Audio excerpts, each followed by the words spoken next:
আরো চাপে সন্দীপ ঘোষ। আরজি করে আর্থিক দুর্নীতি মামলায় সিবিআইয়ের পর এবার তদন্তে নেমে পড়ল ইডি।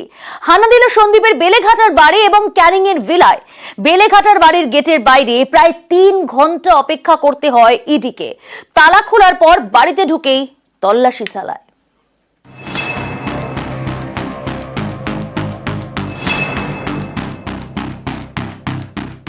নির্দোষ নিরপরাধী এই কথা আমি বলতে পারি, সেটা ডিউ কোর্স প্রমাণও হয়ে যাবে।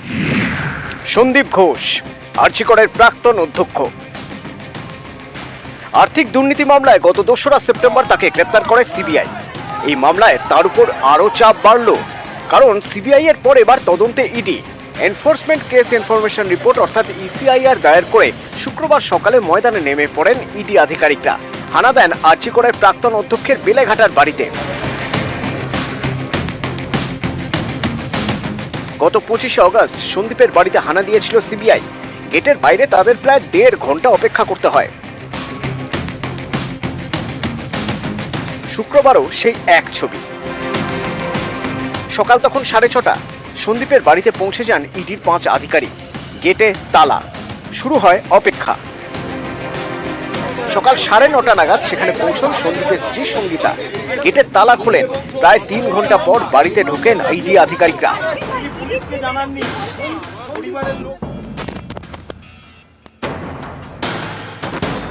শুরু করেন তল্লাশি।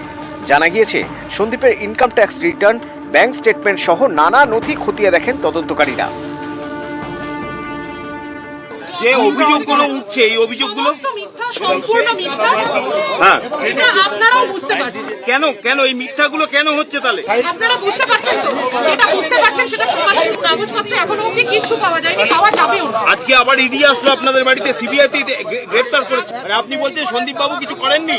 কিচ্ছু করেন, হ্যাঁ, কিচ্ছু করেন, সেটা আপনারাও ইভেন্চুয়ালি জানতে পারবেন। নিজের পছন্দসই ঠিকাদারদের তিনি সব টেন্ডার পাইয়ে দিতেন।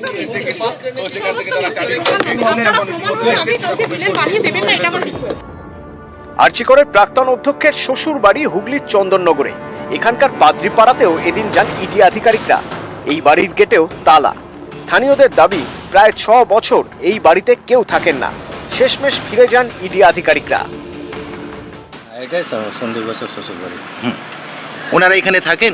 না না না, ওখানে থাকেন। কি দেখলেন সকালবেলা?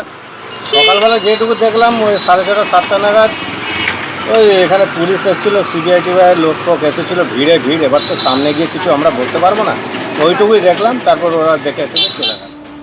এরপর এদিন দুপুরে সন্দীপের ক্যানিং এর ভিলাতে হানা দেয় ইডি। সঙ্গে নিয়ে যায় সন্দীপ ঘনিষ্ঠ প্রসূন চট্টোপাধ্যায়কে। নিউজ 18 বাংলা।